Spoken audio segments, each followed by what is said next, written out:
स्वागत है आप सभी का एक नई क्लास के अंदर। और आज हम करने वाले हैं प्रश्नावली नंबर 4 जो कि है द्विघात समीकरण। और इसमें हमने क्वेश्चन नंबर 4.1 का क्वेश्चन नंबर 1 के 6 पॉइंट कर लिए थे और आज करेंगे पॉइंट नंबर 7 और पॉइंट नंबर 8। ठीक है, इसके बाद शुरू करेंगे क्वेश्चन नंबर 2। तो चलो सभी सामने ध्यान दो इसके। इसमें आपको दिया हुआ है कि जो समीकरण दिए गए हैं इसमें आपको ये बताना है कि जो दिए गए समीकरण है वो द्विघात समीकरण है या फिर नहीं है, यानी कि आपको इनकी जांच करनी है। और अगर ये सरल करने पर व्यापक रूप में आ जाए तो इसका मतलब है कि ये द्विघात समीकरण होंगे, और अगर व्यापक रूप में नहीं आते हैं तो ये द्विघात समीकरण के रूप में नहीं होने वाले हैं। ठीक है ना। द्विघात समीकरण यानी कि जिसमें जो चर दे रखा है उसकी घात 2 होनी चाहिए तो वो द्विघात समीकरण होता है। तो चलो इनको करते हैं फिर सॉल्व और देखते हैं कि फाइनल रिजल्ट क्या मिलता है, द्विघात समीकरण है या फिर नहीं है। तो आ जाओ फिर। इसमें सबसे पहले आपको पॉइंट नंबर 7 में दे रखा है x प्लस 2 का होल क्यूब बराबर 2x कोष्टक में x स्क्वायर माइनस का 1। तो सबसे पहले आपको ये ध्यान होना चाहिए कि a प्लस b का जो होल क्यूब होता है इसका विस्तार क्या होता है, यानी कि अगर आप इसका प्रसार करोगे तो इसमें आपको क्या मिलने वाली है उसी अकॉर्डिंग आप इसको आगे सरल कर सकते हो। तो इसमें आपको ये ध्यान रखना है कि भाई a प्लस बी का होल क्यूब यानी a cube plus b cube plus 3a square b plus 3b square a होता है भाई। अगर आप इसका विस्तार करोगे तो आप इसको इस रूप में लिख सकते हो। ठीक है ना। तो a के स्थान पर आपको x दे रखा है और b के स्थान पर आपको 2 दे रखा है, तो इसको पहले आप इस रूप में लिख दो। तो a क्यूब यानी कि x का क्यूब प्लस b क्यूब यानी कि 2 का क्यूब कितना हो जाएगा भाई, तो एक बार मैं ऐसे लिख रहा हूं ताकि आपको समझने में आसानी रहे, प्लस 3a स्क्वायर यानी कि x का स्क्वायर और b यानी कि 2 गुणा में 2 दे रखा है। ठीक है ना।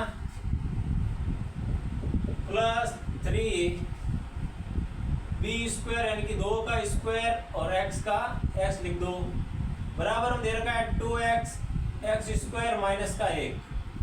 तो अब देखो भाई इसमें आपको आ जाएगा x क्यूब प्लस 2 का वर्ग घन करो कितना आएगा, घन का मतलब है भाई 3 बार गुणा करो 2 को 2 से 3 बार गुणा करोगे तो आपको मिलेगा 8 प्लस 2 गुणा 3 हो जाएंगे 6 और x स्क्वायर का x स्क्वायर प्लस 2 का अगर वर्ग करोगे तो 2 × 2 यानी कि वर्ग में 2 का 2 से गुणा करो 2 बार, और घन में क्या करते हैं 3 बार गुणा करते हैं। तो 2 का वर्ग कितना आ जाएगा 4 और गुणा में x का x है। अब देखो भाई कोष्टक के बाहर आपको दे रखा है 2x और अंदर दे रखा है x स्क्वायर माइनस का 1। तो ये 2x जो बाहर दे रखा है इसको अंदर वाली दोनों संख्याओं से आप गुणा करवा दो। तो 2x है वो x स्क्वायर से गुणा करेगा तो x की घात 2 ऑलरेडी दे रखी है अंदर और 1 बार है तो कितना हो जाएगा x की घात 3 हो जाएगी, और 2x जो है वो -1 से करेंगे तो माइनस का 2x हो जाएगा भाई। अब देखो इसमें दे रखा है x cube plus 8 plus x cube 6x square plus 4 × 3 कितने हो जाएंगे 12x और 3x क्यूब माइनस 2x। जो ये 3x क्यूब इस तरफ दे रखा है इसको भेज दो आप इस तरफ, और प्लस का है तो हो जाएगा माइनस का और ये माइनस का है तो हो जाएगा प्लस का। तो लेके आ जाओ भाई इस तरफ कितना आ जाएगा 8 plus 6x square plus 12x minus का हो जाएगा 3x क्यूब और ये प्लस का हो जाएगा 2x बराबर बचेगा आपके 0। ठीक है ना। तो माइनस का 2x क्यूब है और 1x क्यूब है तो आपके पास 2x जो माइनस का है वो माइनस का x क्यूब बचेगा, क्योंकि प्लस वाला इस माइनस वाले से कम हो जाएगा भाई।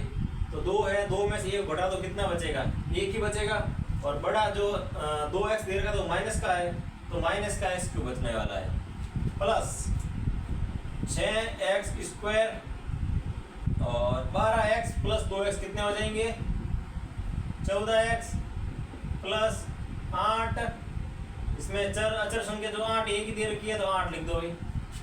अब आपको ये फॉर्मेट मिला है x cube plus 6x square plus 14x plus 8 बराबर 0। तो ये बताओ आप द्विघात समीकरण है या फिर त्रिघात समीकरण है ये? तो हमें तो चाहिए था द्विघात समीकरण, ax square plus bx plus c बराबर 0 इस रूप में होना चाहिए। और a कभी भी 0 नहीं हो सकता। तो ये तो इस रूप में तो दे रखा है, लेकिन आगे कुछ एक्स्ट्रा और जुड़ा हुआ है जो कि x की घात 3 में दे रखा है। तो जिस समीकरण में आप देखते हो उसमें जो चर दे रखा है जो कि x दे रखा है इसमें, तो उसकी हाईएस्ट पावर जितनी होगी वो समीकरण उसी घात का कहलाएगा। तो इसमें हाईएस्ट पावर 3 दे रखी है, इसका मतलब ये जो समीकरण है ये त्रिघात समीकरण है, न कि द्विघात समीकरण, यानी कि ये द्विघात समीकरण नहीं होने वाला है, ठीक है ना। ये एक त्रिघात समीकरण है भाई।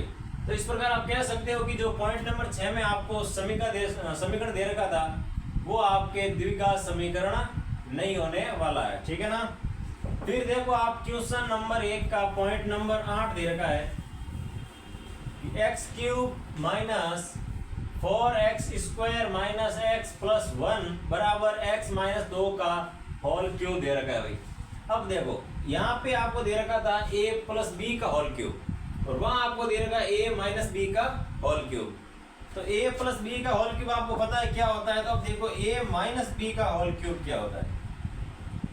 तो इसमें कर दो आप a³ माइनस का b³ plus 3ab² minus 3a²b।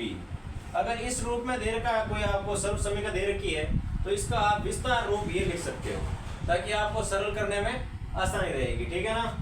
तो माइनस आएगा तो b जो है वो 3 घात में तो माइनस आ जाएगा और 1 घात में तो माइनस आएगा, और स्क्वायर में अगर माइनस का b रखोगे तो वो तो प्लस हो जाएगा भाई स्क्वायर होने पर। तो इसलिए ये जो क्यूब दे रखा है जहाँ विषम घात है वहाँ पे माइनस लिखा हुआ है और जहाँ सम घात है वहाँ पे प्लस आ रखा है। तो आपको सीधा ध्यान रखना है कि a माइनस b का होल क्यूब होगा वो a³ minus b³ plus 3ab² minus 3a²b होता है, ठीक है ना। अब इसको करो फिर सॉल्व। तो आपको दे रखा है x³ minus 4x² minus x plus का 1। अब इसमें जो a है इसके स्थान पर दे रखा है x और b है वहां दे रखा है आपको 2। तो चलो इनको लिख दो फिर, a का क्यूब यानी कि x का क्यूब माइनस का माइनस, b का क्यूब यानी कि 2 का क्यूब प्लस का प्लस 3, a के स्थान पर x रखो और b के स्थान पर 2 का वर्ग करो, माइनस का माइनस 3a² यानी कि x का स्क्वायर करो और b यानी कि 2 लिख दो। अब आपको मिलने वाला है x³ minus 4x² minus x plus का 1 और यहाँ से सॉल्व करोगे तो जाएगा x³ माइनस का माइनस और 2 का क्यूब कितना होता है भाई। क्यूब में उसी संख्या को स्वयं से 3 बार गुणा करते हैं और वर्ग के अंदर उसी संख्या को स्वयं से 2 बार गुणा करते हैं। तो इसमें 2 को अगर आप 3 बार गुणा करोगे तो आपको मिलेगा 8 प्लस 2 का वर्ग हो गया 4, 4 गुणा 3 हो गई 12। तो यहाँ से आ जाएगा 12x माइनस का माइनस 2 गुणा 3 हो जाएंगे 6 और x² आ जाएगा। अब इस तरफ जो समीकरण दे रखी है उसको मैं उठा के इस तरफ लेके आऊंगा तो इन सब के चिन्ह है वो चेंज हो जाएंगे। जो प्लस का है वो माइनस का और जो माइनस का है वो प्लस का हो जाएगा, यानी कि x³ minus 4x² minus x plus का 1 ये आ जाएगा। प्लस का है तो हो जाएगा माइनस का x³, ये माइनस का है तो हो जाएगा प्लस का 8, ये प्लस का है तो माइनस का 12x और ये माइनस का है तो प्लस का 6x² हो जाएगा भाई। अब देखो माइनस का x³ और प्लस के x³ से क्या हो जाएगा, कैंसिल आउट। और इसके बाद आपको दे रखा है प्लस का 6x² और माइनस का 4x²। तो प्लस के 6x² में से माइनस के 4x² को घटा दो तो पीछे आपको मिलेंगे 2x² प्लस के, और माइनस का 12x और माइनस का x, तो माइनस माइनस दोनों सेम चिन्ह जुड़ जाएंगे तो माइनस के हो जाएंगे आपके 13x, ठीक है ना। और प्लस का 8 और प्लस का 1 कितने हो जाएंगे, प्लस के 9 हो जाएंगे, बराबर मिलेगा आपको 0। तो जो समीकरण आपको सर्व समीकरण दे रखी है, जो समीकरण दे रखा है उसको सॉल्व करने पर आपको ये रूप प्राप्त हुआ है, ठीक है। और क्या ये आपके जो व्यापक रूप है उस रूप में है या नहीं देख लो फिर। bx प्लस c बराबर 0 और a is not equals to 0। तो देख लो भाई x² है और x में दे रखा है और 9 भी दे रखा है। तो हमें तो मेन चीज यही देखनी है कि x की जो पावर हाईएस्ट है वो 2 होनी चाहिए और 3 नहीं होनी चाहिए। 2 मतलब होगी तो द्विघात होगा और 3 होगी त्रिघात हो जाएगा, लेकिन वो फिर द्विघात नहीं रहेगा। तो हमें तो यही जांच करनी है कि द्विघात है या फिर नहीं है। तो इसमें x की जो हाईएस्ट पावर दे रखी है वो 2 है, इसलिए हम कह सकते हैं कि ये समीकरण क्या होगा, द्विघात समीकरण होने वाला है। ठीक है भाई, इस प्रकार ये क्वेश्चन नंबर 1 होता है कंप्लीट। अब बढ़ते हैं क्वेश्चन नंबर 2 की ओर। हाँ तो भाई प्रश्नावली नंबर 4.1 का क्वेश्चन नंबर 2 आपको दिया हुआ है कि निम्न स्थितियों को द्विघात समीकरण के रूप में निरूपित कीजिए। यानी कि क्वेश्चन नंबर 2 में आपको कुछ कंडीशन, कुछ शर्तें दे रखी है, उसको आपको ये द्विघात समीकरण के रूप में व्यक्त करना है, निरूपित करना है। ठीक है ना। तो ये क्वेश्चन जो आपको स्क्रीन पर दिखेंगे अभी, तो इसमें पॉइंट नंबर पहले में आपको दे रखा है, देखो एक आयताकार भूखंड का क्षेत्रफल है वो 528 मीटर स्क्वायर है। यानी कि क्षेत्रफल कितना दिया हुआ है, 528 मीटर स्क्वायर है, और क्षेत्र की लंबाई है वो चौड़ाई के दुगने से 1 अधिक है। ठीक है, हमें भूखंड की लंबाई और चौड़ाई ज्ञात करनी है, लेकिन हमें इसमें क्वेश्चन में दे रखा है कि केवल द्विघात समीकरण ही प्राप्त करना है। ये जो हल ज्ञात करने का और जो मान ज्ञात करने का है, ये प्रश्नावली नंबर 4.2 में करेंगे हम वापस, कि ये मान दे रखा है तो आप इसका मान ज्ञात करो। लेकिन अभी इस क्वेश्चन में हमें केवल उसको द्विघात समीकरण के रूप में लिखना है। ठीक है ना, क्लियर। चलो फिर लिखते हैं इसको, और क्वेश्चन आपको दिख रहा होगा स्क्रीन पर, आराम से पढ़ लो और किताब पास में रखो ताकि आप क्वेश्चन पढ़ सको। तो इसमें दे रखा है सबसे पहले आपको कि एक आयताकार भूखंड है जिसका क्षेत्रफल है कि एरिया आपको दे रखा है कितना, क्षेत्रफल दे रखा है आपको भाई 528 मीटर स्क्वायर। ठीक है ना। और फिर ये बोल रहा है कि क्षेत्र की जो लंबाई है वो चौड़ाई के दुगुने से 1 अधिक है। तो कोई बात नहीं, हम मान लेते हैं, माना कि हमें बस कुछ नहीं करना, जो क्वेश्चन बोल रहा है उसके अकॉर्डिंग करते जाओ, आपके आंसर आ जाएंगे। माना कि इस भूखंड की चौड़ाई,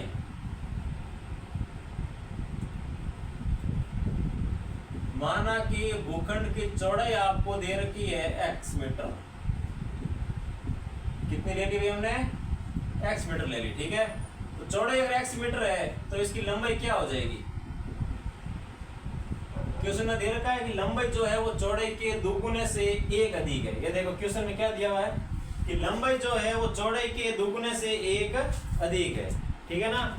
तो चौड़ाई हमने मान ली x मीटर, और लंबाई हमने, लंबाई कितनी हो जाएगी, चौड़ाई का दुगुना हो गया 2x, इससे भी 1 अधिक, तो ये लो 1 अधिक, तो ये आ जाएगी आपके लंबाई का मान। ठीक है ना। और जैसा कि क्वेश्चन में दिया हुआ है कि भूखंड जो है वो आयताकार भूखंड है, तो आयताकार भूखंड है तो आयत का क्षेत्रफल का फॉर्मूला क्या होता है भाई, लंबाई इंटू चौड़ाई होता है। तो कर दो इसका फिर लंबाई इंटू चौड़ाई, तो आयत का क्षेत्रफल, आयत का क्षेत्रफल क्या हो जाएगा भाई, लंबाई इंटू लंबाई गुणा चौड़ाई। लंबाई आपको दे रखी है 2x + 1, और चौड़ाई आपको दे रखी है, देने रखी है, मान रखी है हमने x, और आयत का क्षेत्रफल कितना दिया हुआ है क्वेश्चन में, 528 मीटर स्क्वायर। बस इसमें कुछ भी नहीं करना है, जो जैसा क्वेश्चन बोल रहा है उसके अकॉर्डिंग जोड़ते जाओ, उसको दोगुना कर दो, आधा कर दो, 2 माइनस कर दो, 1 प्लस कर दो, ऐसे करते जाओगे। और फिर अगर फॉर्मूला लगाओगे तो आपके द्विघात समीकरण रूप में वो चेंज हो जाएगा। 528, इसको मैं लिख देता हूँ समीकरण के दूसरी साइड। ठीक है ना, 528। अब देखो ये 2x + 1 कोष्ठक के अंदर है, और x जो है वो बाहर गुणा के अंदर है, तो ये x दोनों संख्याओं से गुणा करेगा।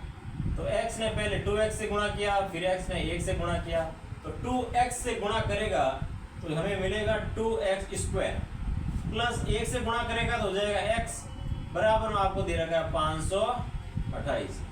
528 को मैं समीकरण के इस तरफ लेके आ रहा हूं, तो प्लस का हो जाएगा माइनस, बराबर मिलेगा आपको 0।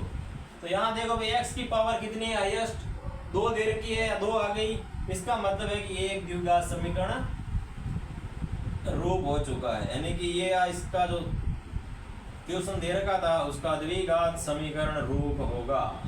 क्या होगा भाई, द्विघात समीकरण के रूप में हमने निरूपित कर दिया है। इस प्रकार जो आपको ये कुछ शर्तें दे रखी है कि इसकी लंबाई इतनी है, इतनी गुणा हो जाएगी, तो बताओ क्या उसका जो द्विघात समीकरण है वो क्या होगा। तो उसको आपको इनकी तरह आपको निरूपित करना है। चलो बढ़ते हैं पॉइंट नंबर 2 की। पॉइंट नंबर 2 में दे रखा है कि दो क्रमागत धनात्मक पूर्णांकों का गुणनफल 306 है। क्या है? दो धनात्मक पूर्णांक है जो कि क्रमागत है यानी क्रमवाही है, तो उनका जो गुणनफल होगा वो 306 दे रखा है आपको, और आपको ज्ञात करना है कि उसका द्विघात समीकरण रूप क्या होने वाला है। तो चलो इसको करते हैं सॉल्व। सबसे पहले तो दे रखा है गुणनफल कितना दे रखा है वो लिख दो। गुणनफल दे रखा है आपको 306। ठीक है, फिर अब मान लो आप, माना कि पहला धनात्मक पूर्णांक क्या हो जाएगा भाई? पहला धनात्मक पूर्णांक x मान लो, और दूसरा धनात्मक पूर्णांक क्या होगा?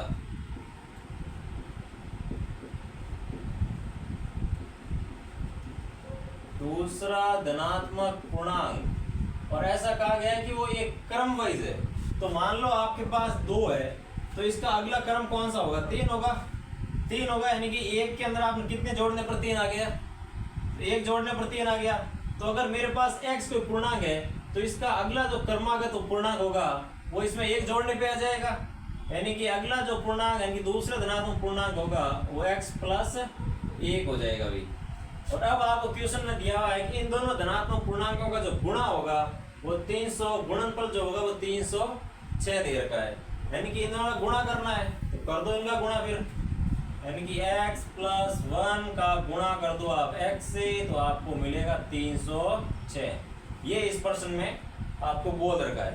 और इसको जो आप सोल्व करोगे, गुणा कर दोगे, तो आराम से द्विघात समीकरण रूप में चेंज हो जाएगा, जो कि आपको क्वेश्चन ने पूछा है। तो ये बार जो x दे रखा है, ये दोनों अंदर वाली संख्याओं से गुणा करेगा, तो इस x से गुणा करेगा तो जाएगा x स्क्वायर, 1 से करेगा तो जाएगा x, और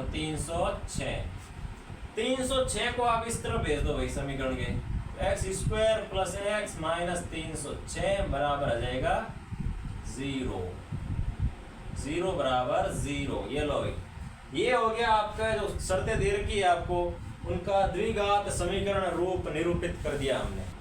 हाँ, तो भाई क्वेश्चन नंबर 2 में पॉइंट नंबर 3 आपको दिया हुआ है कि रोहन की माँ उससे 26 वर्ष बड़ी है और उनकी आयु का जो गुणनफल है वो अब से 3 वर्ष पश्चात 360 हो जाएगी। यानी कि अभी अगर वो 26 साल बड़ी है, रोहन की माँ उससे 26 साल बड़ी है, और 3 वर्ष पश्चात अगर उनकी जो आयु होगी, उनका अगर आप गुणा करोगे दोनों की आयु का, तो आपको गुणनफल के रूप में मिलने वाला है 360। अब इस कंडीशन को आपको द्विघात समीकरण के रूप में निरूपित करना है। ठीक है ना? तो चलो करते हैं फिर सॉल्व इसको। तो सबसे पहले लेते हैं, माना कि रोहन की आयु कितनी हो जाएगी भाई? कितनी मानोगे आप? x, y, p, q। Rohan की आयु कितनी मानना चाहोगे? x वर्ष। ये लो भाई x वर्ष। तो रोहन की आयु अगर x वर्ष है तो उसकी माता जी की आयु कितनी हो जाएगी? तो माँ की आयु, रोहन की माँ की आयु कितनी हो जाएगी भाई? रोहन से 26 साल बड़ी है तो x प्लस 26 वर्ष हो जाएगी। और फिर आपको दे रखा है कि उनकी आयु का गुणनफल अब से 3 वर्ष पश्चात 360 हो जाएगी। यानी कि वर्तमान में रोहन जो है वो x वर्ष का है और उनकी मम्मी जो है वो x प्लस 26 वर्ष के हैं। तो 3 वर्ष पश्चात, यानी कि दोनों के अंदर 3-3 साल और ऐड कर दो, तो 3 वर्ष पश्चात रोहन की आयु, 3 वर्ष पश्चात रोहन की आयु कितनी हो जाएगी भाई? x प्लस 3 हो जाएगी।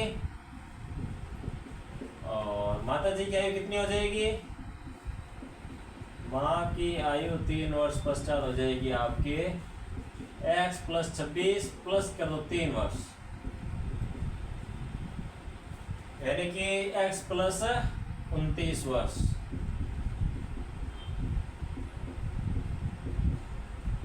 अब इसमें दिया हुआ है कि उनकी 3 वर्ष पश्चात अगर आयु का गुणनफल करोगे आप तो आपको मिलेगा 360।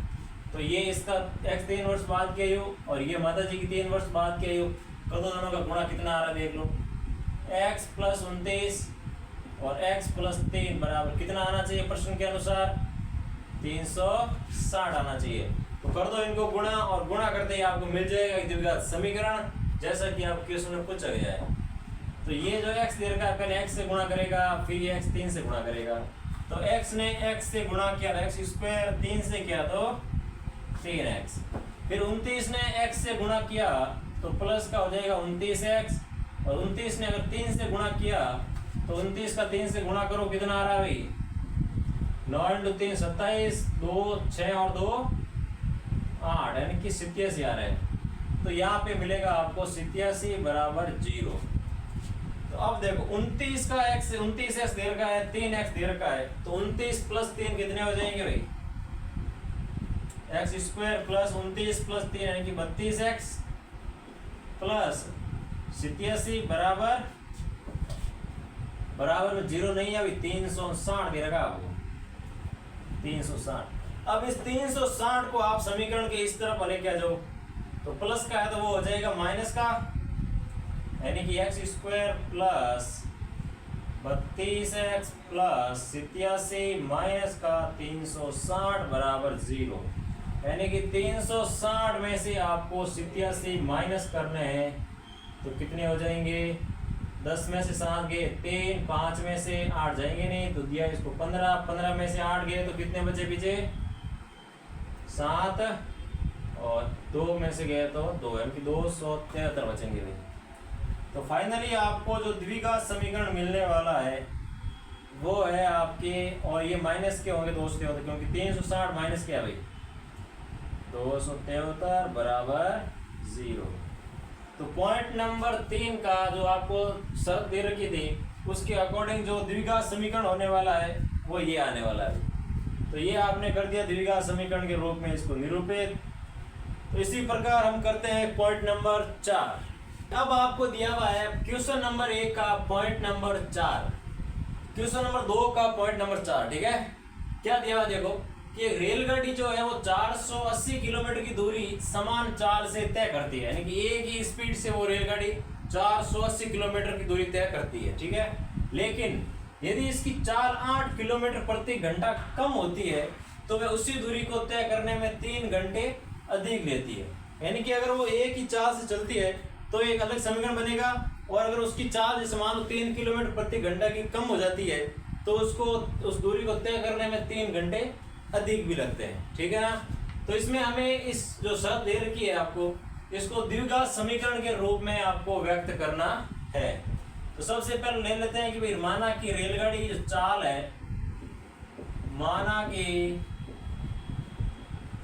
रेलगाड़ी की चाल, रेलगाड़ी यानी कि लोकपथगामिनी, रेलगाड़ी को हिंदी में क्या कहते हैं पता है आपको? पता है तो कमेंट करो फिर। माना कि रेलगाड़ी की चाल दे रखी है आपको x किलोमीटर प्रति घंटा मान लेते हैं, ठीक है ना। और माना कि समय जो है, समय मान लेते हैं t घंटे लगे, ठीक है ना। अब हम देखते हैं कि भाई चाल बराबर क्या होता है? चाल बराबर दूरी बटा समय होता है। तो चाल बराबर दूरी बटा समय, यानी कि चाल आपको x दे रखी है और दूरी आपको 480 किलोमीटर दे रखे हैं, तो चाल बराबर दूरी बटा समय वाला फॉर्मूला इसमें आपको यूज करना होगा, ठीक है ना। चाल बराबर दूरी बटा समय, तो दूरी चाल आपने x मानी तो x लिख दी, दूरी आपको दे रखी है 480 किलोमीटर तो वो आपने लिख दिया, और समय आपको दे रखा था, हमने माना है t घंटा, तो t नीचे लिख दिया। यहाँ से आपको t का मान ज्ञात कर लेना है 480 बट्टा x, इसको लिख दो आप समीकरण नंबर 1। फिर आपको क्वेश्चन में दिया हुआ है कि अगर उसकी चाल 8 किलोमीटर प्रति घंटा कम हो जाती है, तो भाई माना तो हमने x किलोमीटर प्रति घंटा था, लेकिन 8 कम हो जाती है तो अब इसकी चाल कितनी हो जाएगी? x माइनस 8 किलोमीटर प्रति घंटा, और दूरी तो वही रहने वाली है 480। फिर इसने बोला है कि अगर चाल अगर 8 किलोमीटर प्रति घंटा कम होती है तो उसी दूरी यानी कि 480 किलोमीटर को तय करने में 3 घंटे अधिक लगते हैं। यानी कि पहले लग रहे थे t घंटे, अब इसमें 3 घंटे और ऐड कर दो तो t प्लस 3 घंटे अब लगने वाले हैं, ठीक है ना। अब इसको इस तरफ भेज दो गुणा में, ये भाग में है तो गुणा में चला जाएगा, तो फाइनली आपको मिलेगा x माइनस 8 और t प्लस 3 बराबर 480। अब t के स्थान पर आपको समीकरण 1 से इसका मान रख दो, आप कितना आएगा देखो। तो x माइनस 8 बराबर 480 बटा x प्लस 3 बराबर में आपको 480 दे ही रखा है। और अब आपको पहले इस कोष्टक को सॉल्व करना है, तो उसके लिए आपको लसे पे लेना होगा। तो इसके नीचे x दे रखा है, इसमें इसके नीचे 1 दे रखा है, इसके नीचे x दे रखा है। तो आप लसे पे ले लो इसका x। तो x माइनस 8 x आ गया लसे पे। x में x का भाग गया एक बार, तो 1 ऊपर 480 से गुणा करेगा तो 480 मिलेंगे। और 1 का भाग x में गया x बार, तो x गुणा करेगा 3 से तो 3x आ जाएगा, बराबर आपको दे रखा है 480। ये जो x है वो इन सब के गुणा में दे रखा है, क्योंकि ये भी गुणा में ही है। तो गुणा वाली संख्या को अगर समीकरण के दूसरी ओर भेजोगे तो वो सॉरी भाग में दे रखा है सबके, ये भी ऊपर भाग में है और ये भी इसके ऊपर है, तो ये भाग में आ गया। तो भाग वाली संख्या को समीकरण के दूसरी ओर भेजते हो तो वो उस तरफ गुणा में जाती है, यानी कि x plus x minus 8 480 plus 3x बराबर आपको मिलेंगे 480 गुणा x, यानी कि x है वो गुणा में आ गया भाई। तो इसको लिख दो आप 480 x, सीधे कोष्टक में क्या लिखना 480 x हो गया। अब देखो दो कोष्टक जो है वो गुणा में है, तो इसकी प्रत्येक संख्या अंदर वाली दोनों संख्याओं से गुणा करेगी, यानी कि x पहले 480 से गुणा करेगा, फिर x है वो 3x से गुणा करेगा। इसी प्रकार 8 पहले 480 से गुणा करेगा, फिर 8 है वो 3x से भी गुणा करेगा। तो करो फिर इसका गुणा और करो सॉल्व।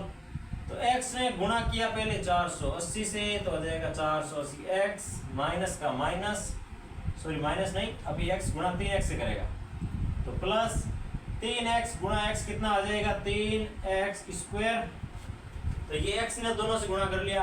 अब करेगा माइनस का 8, तो क्या आ जाएगा माइनस का 8 गुणा 480, और माइनस का 8 करेगा 3x से गुणा, तो माइनस 8 इंटू 3 कितने हो जाएंगे 24, 8 इंटू 3 कितने हो गए अभी 24x, तो 24x लिख दो आप। बराबर में आपको दे रखा है 480x, कितने दे रखे हैं भाई 480x दे रखा है। तो इस 480 को मैं समीकरण की इस तरफ भेजूंगा तो ये प्लस वाला है वो माइनस का हो जाएगा भाई, यानी कि एक आपको 480x इस तरफ दे रखा है, प्लस का दे रखा है 3x स्क्वायर, माइनस का दे रखा है 8 गुणा 480, और माइनस का दे रखा है 24 का x, और ये अगर इस तरफ आएगा तो ये भी हो जाएगा माइनस का 480x, बराबर में दे रखा है 0। तो ये प्लस का 480x और ये माइनस का 480x क्या हो जाएगा कैंसिल, तो इसको हटा दो। पीछे आपको मिलेगा 3x स्क्वायर माइनस का 8 गुणा 480 माइनस 24x बराबर 0। तो अब देखो भाई इस 480 को मैं क्या लिख सकता हूँ, 480 में आप ऐसा करो 3 का भाग दो, क्योंकि इसमें से भी 3 कॉमन आ जाएगा, इसमें से भी 3 कॉमन आ रहा है, तो इसमें ऐसा कुछ भाग दो ताकि अगर 3 के गुणा में आता है तो यहाँ से भी 3 बार कॉमन आ जाएगा और उसको 0 के भाग में भेज देंगे, ताकि ये जो आपको समीकरण दे रखा है थोड़ा सरल हो जाएगी। तो 3 का भाग दो कितनी बार जाएगा, एक बार गया तो 3, 1 लिखो 8 तो हो गया 18, 18 में 3 का भाग गया 6 बार, तो 0, तो ये 0 लगा तो यहाँ पे यानी कि 160। तो इसको आप लिख सकते हो 3x स्क्वायर माइनस 8 गुणा 3 गुणा 160, क्योंकि इन दोनों गुणा करोगे तो 480 वापस आपको मिल रहे हैं। माइनस का 24x, तो 24x को क्या लिख सकते हो आप 8 गुणा 3x बराबर 0। यहाँ से भी 3 बार ले लो, यहाँ से भी 3 कॉमन ले लो, यहाँ से भी 3 कॉमन ले लो, ठीक है ना भाई। 3 को निकालो यहाँ से बाहर खींच करके, तो 3 अगर बाहर आ गया तो 3 यहाँ बचेगा x स्क्वायर और यहाँ बचेगा 8 गुणा 160, तो 8 गुणा 160 और यहाँ 3 बार आ गया तो माइनस का 8 इंटू एक्स बच जाएगा, तो माइनस का 8x, और ये इस तरफ गुणा में है तो इसको भेजूंगा इस तरफ तो हो जाएगा भाग में, और 0 के भाग में जाओ या 0 के गुणा में जाओ आपको पूरा 0 कर देगा, ठीक है ना।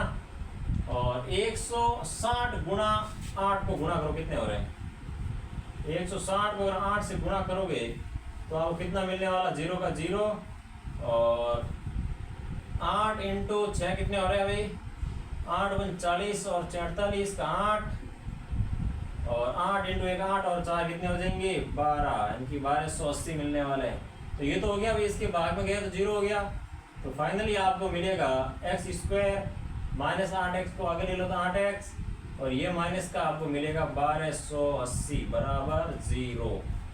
यानी कि जो आपको यहाँ पे दे रखी थी शर्तें की अगर चाल ये हो जाए तो ये हो जाएगा, दूरी ये है, उससे द्विघात समीकरण ज्ञात करो, तो वो अभिष्ट द्विघात समीकरण आपके सामने प्रस्तुत है। ठीक है भाई, इस प्रकार आप आराम से कोई भी आपको कंडीशन दे रखी है उसका आप आराम से प्रोसेस बाय प्रोसेस उसको द्विघात समीकरण के रूप में व्यक्त कर सकते हैं।